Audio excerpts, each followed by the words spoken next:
Alrighty. Hi, everyone, and welcome to the Black Robe podcast. We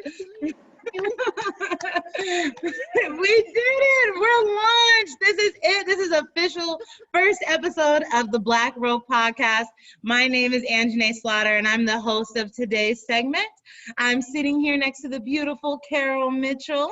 Yes. Thank you. No Thank problem. You make me look better. Oh, you're so sweet. You're so sweet. Next to you at all times. Oh, you're too much. I love it. Even though I need a booster seat to be evenly the same shoulder size, I have to have a booster chair. Yeah, well, stallions are in. Okay, stallions are in. Tall. Yes, it's beautiful. Absolutely. Well, the Black Robe podcast, we are brought to you by the Institute for Black Justice. And if you guys are not familiar what exactly the Institute for Black Justice, or the IBJ as we like to call it, IBJ.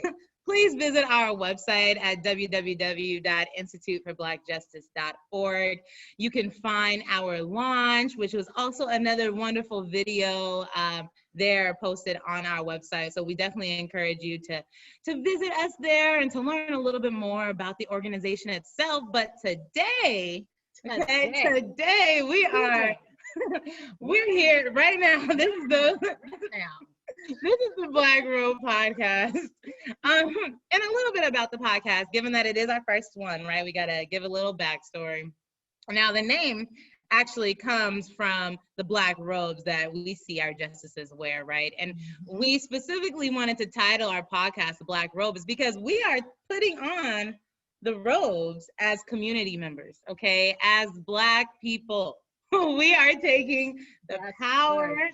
We are taking the authority. We are taking the voice, right, as Black people, and to really put our stamp on what is just, right, from a Black perspective. So this is a safe space, and this is a Black space. Hello. For sure. And in addition, you didn't know. Right. In case you couldn't tell, yes. So a part of our segments is exactly doing just that, is the community having a chance to say what is just, what's unjust, right? Who's guilty and who's innocent, right? We know that the system doesn't always do that for us, so we created a platform to do that. So I definitely encourage you all to engage with us. We are live on Facebook right now. Okay, and we have eyes on the comments. So yes, we see you. We do see you. So please engage with us. Let us know if, what we're talking about, if this is unjust for our community. Are these people that we're mentioning, are they guilty or are they innocent? Are we guilty? Are we innocent? We want that engagement. And we invite it welcomely, right? Yes. Tonight, we're going to be talking about our Crystal Stair Stories. Crystal Stair Stories. Absolutely. So my Crystal Stair story, right? That is right. Absolutely. It comes from, the Langston Hughes iconic poem, Mother to Son, which in that poem, it's from a mother to a son, right? Explaining that, her journey as a Black woman has not been the crystal stair. Right, it has been filled with nails. She's got a couple splinters going up and down that staircase. Yes. She, there might be missing a stair one way or another. But so we definitely wanted to highlight and give homage to the iconic, Black poet Langston Hughes himself. But then also for our podcast, the crystal stair has a dual meaning, right? Because we invite transparency. Okay, we want things to be raw. We want to have a platform for our community members, right, to highlight their stories in a crystal clear way, right? Why not start at home, right? Exactly. Everybody has been calling, asking, what happened to you between you and Pierce County Executive's Office? So tonight, I'm going to dish the tea. I'm going to serve it up and tell you some juicy details. All right. But you have to ask me first. Yes, absolutely. And we want our viewers to get to know our founder. Before we kind of dive into the hot stuff, the juicy stuff, right? Okay, you have an appetizer? I have just a little appetizer. Let's get a little snack before we get the whole meal going. And Carol, could you please tell us a little bit about yourself? Just where did you grow up? What did your household look like growing up? Oh, I wish I had some photographs because I am the fifth of nine children. My mother had nine living children. She had, I think, a total of 14. So four of which did not survive either in vitro or once they were born didn't live. But I'm the fifth of nine, and we heard there were a couple things we heard all the time we were growing up because my mother's family they were sharecroppers. My maternal side, I was told we are saltwater Geechees, and Tell us saltwater a little bit. Geechees, Yeah, what is that? Tell us a little bit about that. Geechee Gullah culture. It was very much a part of my young upbringing. The Geechees and the Gullahs lived in those islands off of the coast of South Carolina, Georgia. And my great grandfather was a saltwater Geechee who came from those islands into Florida and up into Georgia. And so Geechee Gullah culture, it has its own language, its own ways of thinking about things and looking at things. They eat a lot of rice. Yeah. And they're very good with their hands and they're very good with the ground. Yeah. So my mother, we ate out of the ground the whole time we were growing up. And even when we moved from Georgia to Fort Lewis, Washington, my mother always had a garden and still does to this day. Digs up the whole backyard to grow her garden because it's part of her Geechee Gullah culture to be tightly connected to the land. So my dad was in the military, retired Army, always worked at least two jobs, sometimes three. My mother only had a 10th grade education and so was always on our case about getting those books. That education. You got to get that piece of paper. That's what she would say. So they told us two things. One, you were going to be educated, and two, you were going to pay for it because they didn't have any money to be paying for college. So we had three options, either sports in order to get that education paid for, or academics, right? Or we had to somehow get rich quick. And so I took the academic route. Yeah. I was on the debate team when I was starting from the time I was in like 6th grade. I would do these public speaking competitions because I ran my mouth all the time in class. And my 6th grade teacher, Marty Hall, said, I have a plan for you. We need to put you on the debate team. Yeah, you and that mouth. That's we're going to do something constructive with it.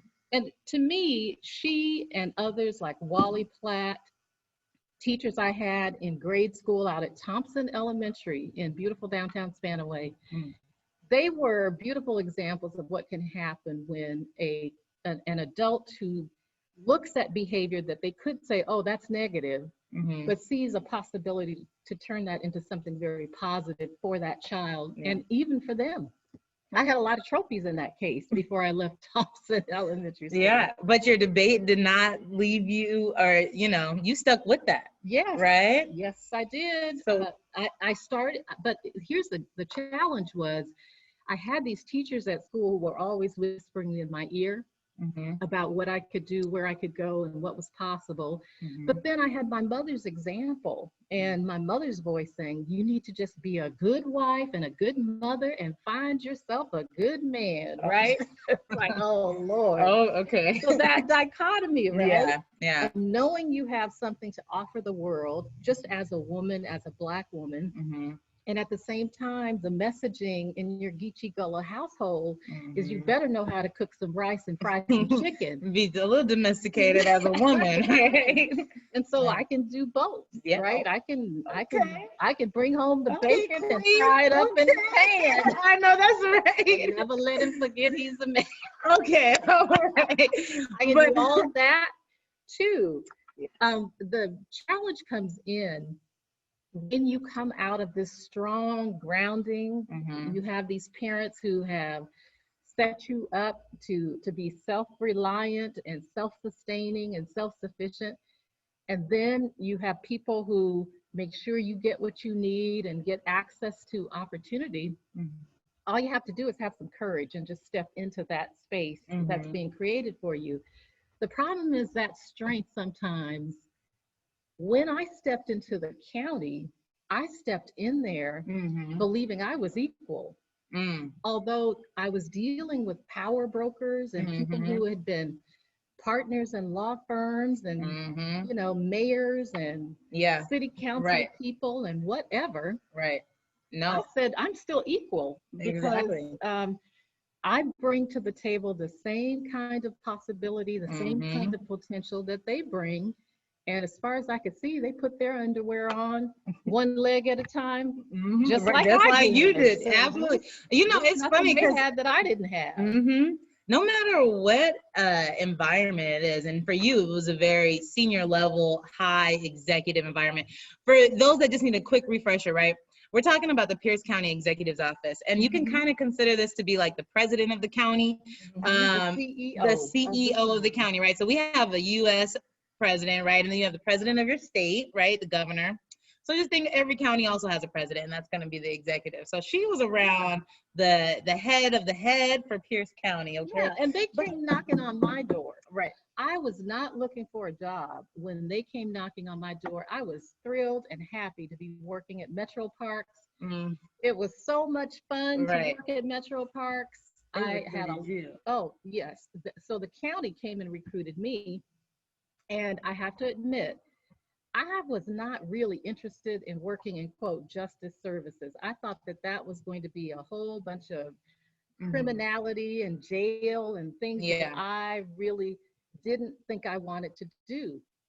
But they made me an offer I couldn't refuse. It was like a $45,000 raise over what I was making. You think I'm going to turn that down? No, heck no. Nobody would turn that down under normal circumstances. I have 6 grandchildren, so even if I didn't necessarily need the extra money, they did. And so I was happy to take it. Absolutely. So when I got into justice services and I saw all these Black and brown faces that looked a lot like my brothers who had been in and out of the criminal justice system my whole life, I thought, this is divine providence. I'm supposed to be here. I'm supposed to have this job at this moment in time, and I'm going to do it to the best of my ability. Right. Absolutely. And, you were doing a fine job there. How long were you at the county? 3.5 years. And in the time I was there, so I had a pretty big portfolio when I first started. I had 5 departments. And as I became more vocal about the things that I thought were unjust and unequal and downright wrong and abuse of what I thought was an abuse of authority, the more vocal I became, then suddenly my 5 departments went to 4, my 4 departments went to 3, my 3 departments they were phasing you out. Went away. They were phasing you out. Yes, my 3 departments went away. And interestingly, my 3 departments went away right after I filed a whistleblower complaint and right after Manny Ellis was killed. It happened right in that same space. And so I'm not one to gossip. No, but we're telling our truth. We are telling our truth, okay? It's so important. It's reasonable for me to think that those 2 things, the whistleblower complaint and Manny Ellis's death, had something to do with it. Now, getting the county to agree with that, that's a whole nother matter, right? So I want to just do a quick recap because I don't want to gloss over these juicy facts here, okay? So one, we have, they are juicy. They're juiciest thing on live right now, okay? One thing, we have this attorney, you have your JD, you have your master's degree, you have an additional master's degree on top of that JD, right? On top of your 40 plus years of community service work in practicing law, right? They're treating someone with that background that knows their rights, that knows how to protect themselves, right? I have to be completely honest. I thought when I followed the Pierce County Code step by step to the T, the timelines, it has very strict timelines and who you have to tell and when you have to do X, Y, and Z. I thought I had some protection against retaliation, but I did not get protected. The law failed to protect Carol Mitchell. Now, maybe it protects other folks. And let me just give you an example of the inequity even in the process for how my whistleblower complaint was handled. Just a year earlier, a white doctor made a whistleblower complaint in our medical examiner's office. She had only been at the county for 9 months. Do you know what she got? A settlement? She got not only that, they spent $100,000 plus on a big Seattle law firm to come in and look into her complaint, and she got a $450,000 settlement. Wow. What did I get? Wow. Some third-tier HR analyst who's investigating not only his boss, but his boss's boss and his boss's boss's boss. Oh, yeah.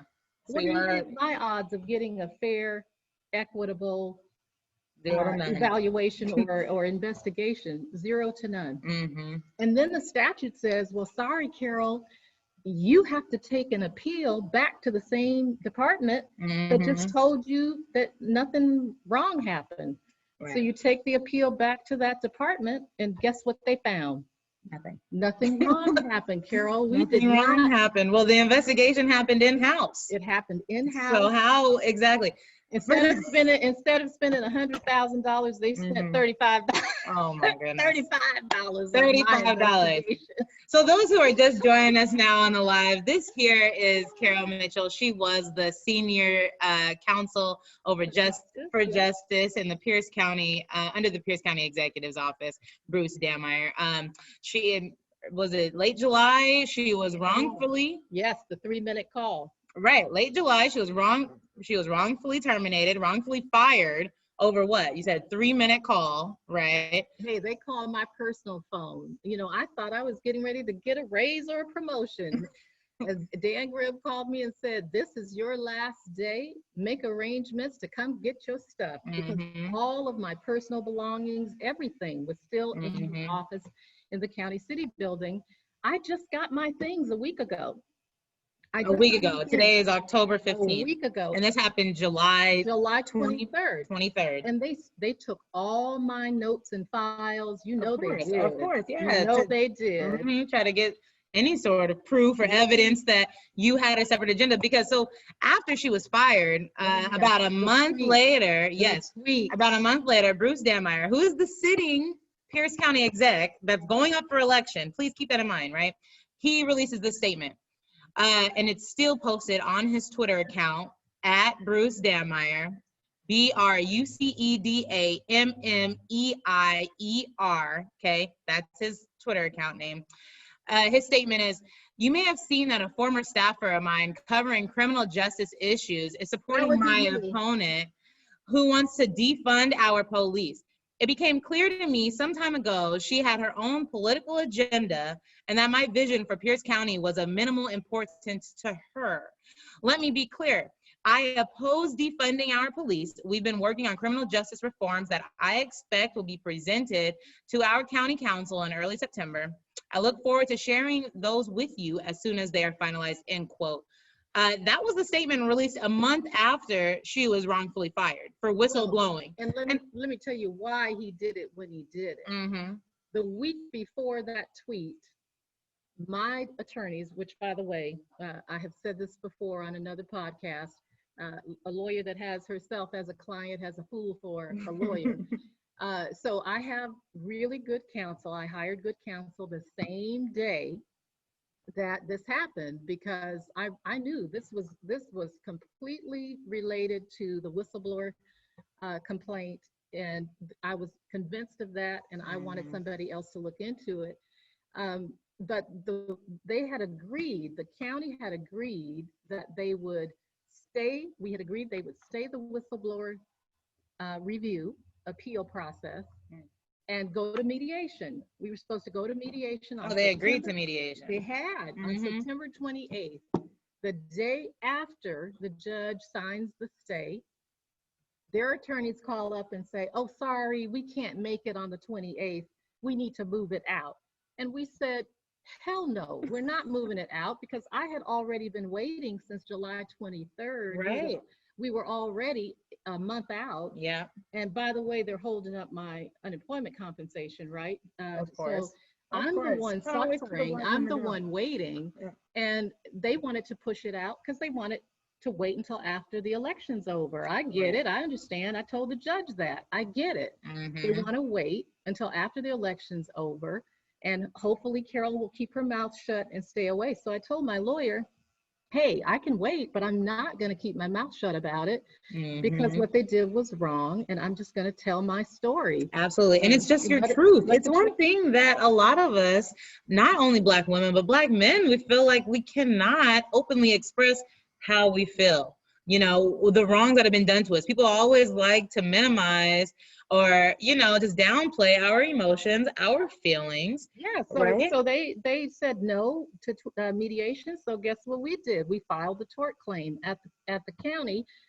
As with all municipal or government entities, you usually have to give them advance notice before you can sue them, and Mm, that's a 60-day period, so they mm, can get the thing settled and right, handled. right. Well, they're so proud and so pissed that I Hmm. went this direction.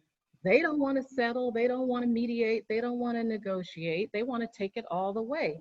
And so we filed the tort claim. And October 24th, that 60 days is up. And then the tweet comes the day after the tort Right. And what is claim. all this about, you want to defund the police and I mean, they're just clearly trying to just make you. I mean, I'm getting COINTELPRO all over this, right? I'm getting, FBI's most wanted list for the Black Panthers. That's really the flashback that I'm getting right now.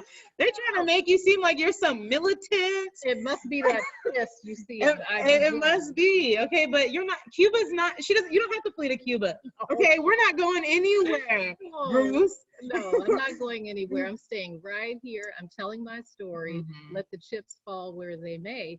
When you try to ruin my reputation or attack my reputation with Mhm. lies, I'm not going to take that sitting down. I'm a Geechee Gullah.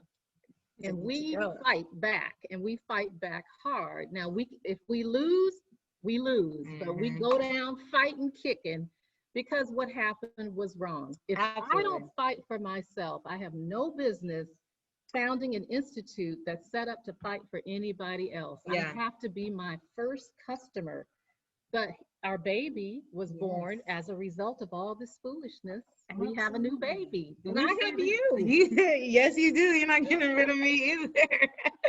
And so, what is just astonishing, and it's unfortunate, but it's not surprising to us, right? It doesn't matter that she was a senior level executive, being treated this way. There's people, just everyday people in our workplaces, that feel that have the same, that go through the same experience. It's Yeah. really unfortunate when you're And if you're it happens to me, not Mhm. that I'm anything special, but I think when you have more knowledge and more information, in Mhm. theory, people will take that into consideration. Oh, we're dealing with somebody that That knows the actually law. knows what should happen That is here. not that will sue you. And she doesn't care how long it's going to take. A lot of times people don't go to litigation because of the cost or how long it will take to settle. You're messing with the wrong one. Okay, IVJ, we relentlessly Relentlessly pursue yeah. equity and justice for all. And we have started with equity and justice for ourselves as Black women. The whole notion too of being an angry Black woman, which is the other angle they took, Mhm. that I had written some emails that proved how angry I was. You're damn right. I'm just sorry about the language, but you're right. I was angry Mhm. because I saw this disparity between how a person who was very well educated, white and female, files a complaint, gets one set of treatment, and I file a complaint, been there 3 times as long, and get another set of protocols. Mhm. Yeah. Yeah, that's an inequity. That's an injustice, and that's traumatic for you to be working in a space where you're responsible for justice and yet you're a victim of Absolutely. injustice. How are Absolutely. you supposed to feel about that? That hurts. It does hurt. It hurts down to a new level, real deep into. Because then you're like, well, they must not respect me as a person. Well, I'm sure of that. They I'm sure of didn't. that because from the very beginning, decisions that a normal senior executive would get to make, I had to have permission to make those decisions around budget, around staffing. I got sent out. Do you know I got sent twice? I got voted off the island. I was sent off to HR for 2 or 3 months out of my regular office, and then I got sent to the medical examiner's office for a whole year. Well, I'm not surprised because you're a strong Black woman calling people out.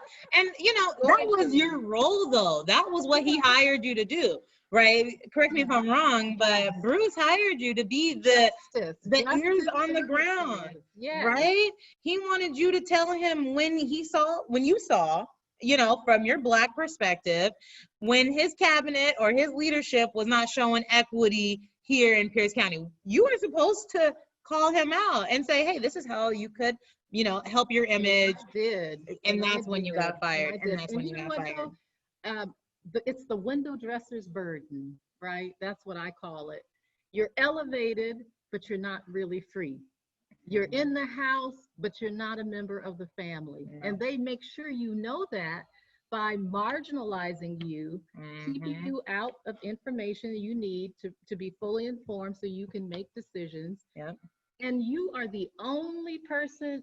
Why in a county that has 2,500 employees am I the only Black person in senior management for 3.5 years? Yeah. That's a question I had to ask Bruce. Why? You have had 6 opportunities to hire another department head, senior level manager, and you can only hire blonde women. I'm sorry. They're smart and talented women. I don't want to throw shade on them, but it seems kind of strange to me that there's a lot of smart and talented Black women, Black men as well. Exactly. Hello. So I'm not that I don't think I'm that unique. I know a lot of Black women with law degrees and master's degrees and teaching degrees, and ones who don't have degrees, who have great experience in the field, who know how to pull a community together and get people fed and get people housed. Exactly. Where are those people in the Pierce County leadership right now? They're nowhere. There's no excuse. Especially with you not there. I would only be the one for 3.5 years. There's no excuse for it. No excuse. And so we're calling them out, okay? And we would love for, those who are watching to please engage with us and give some support here to the Carol Mitchell, okay? Well, actually, Anjane, I have to just give a shout out to the community. And I'm talking about Black people all the way across the spectrum. I'm talking, and I have to say, the white women who have reached out and expressed their shock and dismay and offered themselves up as allies and supporters, I'm grateful for that. Oh yes, because people have a sense of who I am and what I stand for. They knew that these things were basically lies that were being told about my motives, my intentions. Right. Like I was some instrument of the Democratic Party machine. It's like, what the? Yeah. I didn't even know. I don't even know who my PCO is. I didn't even know. Yeah. Most of the folks who were running for the county council, I know them gently, but I don't know them well. Yeah. No, they were all lies. And again, from the Black community, we know this to not be a surprise. It's just how blatant it was in this senior level position during the middle of an election. He doesn't care. He doesn't care about our vote. He doesn't care that his actions might cost him this election. Because one, he probably doesn't believe we're even going to show out to vote, which brings me to my next point. Black people, young, old, middle-aged, you need to vote. You have to vote. Your life depends on it. It's not just about you anymore. It really isn't. I'm 24 years old, and I know that a lot of people in my age are just kind of disengaged. They just don't really see how it's going to make a difference. They also only see voting for a president. Well, no, your local elections matter, if not more. That's the day-to-day life. Right? Exactly. You keep these people in higher executive positions, they're going to keep the power up there. So what? We're not going to see you keep having these leaders that don't respect, constructive criticism, that don't respect our voices or opinions. They're fragile. They're okay. Right. So this is the big mistake I made. My mistake was believing that I was dealing with adults who were not fragile, who were not weak, who had a backbone, who could take feedback and then actually hear it, not just listen to it, but have it impact their action and their behavior. At some point, when it became clear to me that I was dealing with people who were immature when it came to race, immature when it came to gender, that's when I knew, oh boy, this is not going to work. At one point, I had cleared my office out in year like 1.5, because I had thought at that point, this is crazy. These folks are not ready to do what they say they've hired me to do. Why am I beating my head against this wall? Exactly. What kept me there was sitting in places like baby court, where I saw these little babies being born, mostly of mothers who were addicted to substances, that were coming back to their mothers because of investments and treatment, coming back in half the time that it would normally take. I saw that happening. I saw True Blood programming. Largely because of myself and a group of other folks who were part of a steering committee, we brought almost $8 million into the county to do behavioral health and treatment services for people who were coming in and out of jail. That seemed more important to me than my own discomfort. And I would have probably stayed there even longer and suffered through it for the sake of those people that I saw their lives were changing. Absolutely. You made a lot of sacrifices, and it's not far from the sacrifices a lot of us make, right, when working in the corporate world. I worked at a corporate job before transitioning to real estate yay. But in there, it's a lot like you, Carol. I thought that I would be treated with the same respect as my counterpart. I don't care if I'm younger, half your age, or your granddaughter's age. I don't care. I come into this workplace to provide quality work and to receive the same amount of respect. But because of my, your youthfulness, my professionalism, my race, my gender, all of these, my braids, they're all intersection together and, bring the same result that you were experiencing. So if anything, we hope that those who are listening can really relate to our stories, to get some reassurance that you're not the only one going through this, that you're not crazy. Those microaggressions are very much there. They're very much real. You're not respected like the white men in the office. And we're here to just reassure you on that. You're not crazy. And what I would say about that is I actually had physiological and physical symptoms from the stress and the foolishness of every day having to come in, put on this face, look through what Toni Morrison calls the white gaze, right? You have to put on this face and have to see things through that gaze. And it's so stressful and so exhausting to have to carry that every day, everywhere you go. And to look around and never see yourself reflected in the faces of the people who are making decisions about your life and the lives of others like you. That ran my blood pressure up. Of course. Yeah, your mental health was down the drain. I tell you. Yeah, anxiety was probably through the roof. And then I get an email, you need to put your sick leave time in the timekeeping system. It has taken you too long. And I thought to myself, should I put all those 60 and 70-hour weeks I worked in the timekeeping system too? Because I work hard. Anybody that knows me, I don't slough off. I am a hard-working, geeky girl. I am. That's how I was raised. So I felt offended when I was sick, largely because of what I was dealing with, and then they want to question you on your ad. They want to micromanage me. That is what they were doing.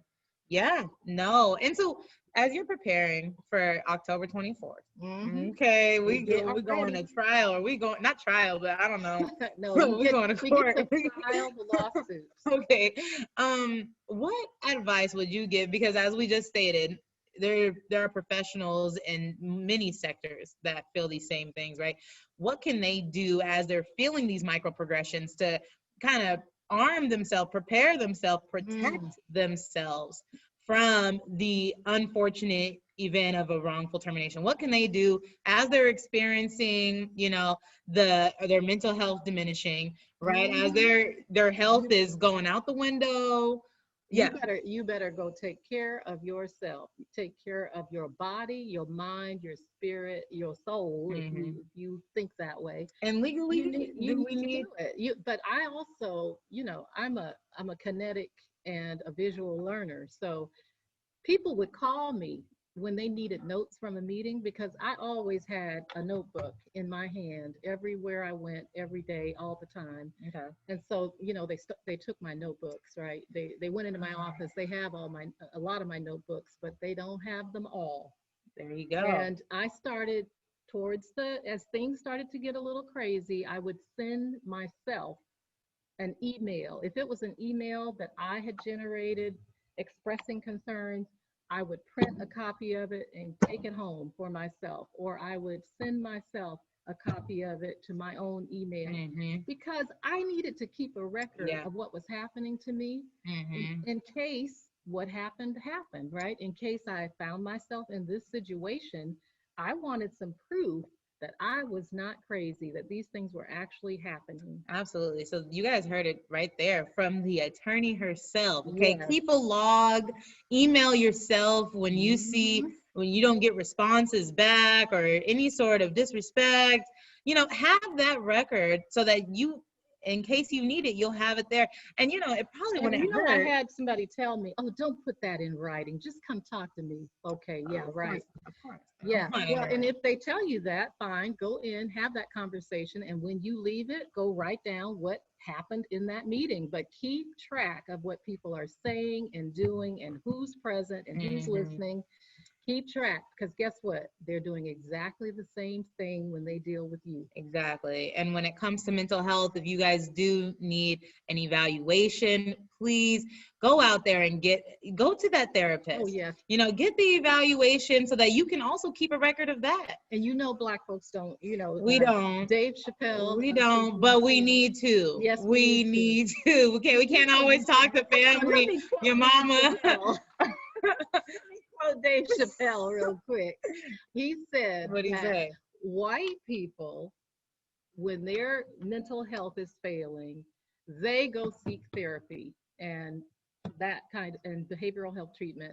And Black people do liquor and weed, which I think is ridiculous because of any culture. The stress, that's why we have high blood pressure and diabetes, because we don't go deal with our mental health and substance use issues. Drinking liquor and smoking weed is a mask. It's self-medication. Right, that's an escape, right? I would say. That sounds like a turn up. That don't sound like a therapy session. You gotta deal with that underlying pain, anxiety, that issue, that thing. And prayer changes things too. I'm a person who believes in meditation and prayer and study of scripture. I do believe in that also. So having faith in something bigger than yourself will get you through. Again, I have to say, the people who have sent me text messages, even tonight, the sisters who sent me text messages and said, "We're with you," thank you, thank you, thank you, because that is what keeps me going. Awesome. Well, thank you. Yes, thank you, community. I think we can say right now that Bruce Dameyer is guilty. Okay, and from the perspective of a Black woman, okay, I would say the Black community, firing somebody for whistleblowing that was the role and purpose function of their job, right, is completely unjust. Okay, not giving a woman the respect that she deserves, not hiring equitable staff to represent the county itself, right? That's unjust. So as you guys are getting those ballots, I believe they're going to drop in 2 days. Yeah. Check your days. Check 2 days. Today's October 15th. So 2 days. Send this podcast out to all your friends.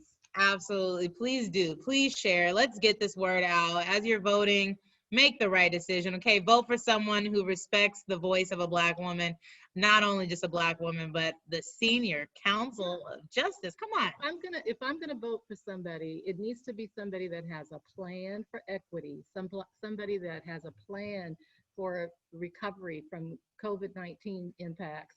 Black people disproportionately impacted. It needs to be somebody that knows how to engage the community in problem solving, if that's what you want to call it, but in resolving some of their own issues. They're the best. You and I are the best ones to decide what is best for us and how we want things done. Not somebody sitting off in a room at the top of the county city building. Ask the community.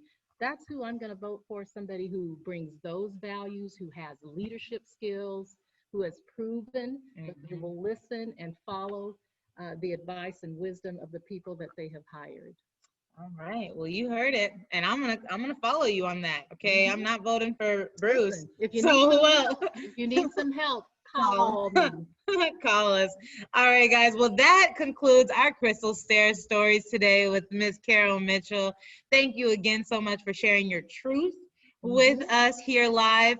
We will be back next Thursday. We are going to be talking about how felons can vote in Washington State, okay? Senator Jeannie Darneal. Absolutely. So make sure your uncle, your cousin, your baby mama, whoever is watching, okay? Because we got to get this information. Cousin Willie in the room. Tell Willie Henry to come listen to this podcast because he may be able to vote. Absolutely. So on that note, we're going to be signing off here. Again, my name is Anzhane Slaughter and Carol Mitchell with Black Robe Podcast by the Institute for Black Justice. Thank you all so much. Have a good night.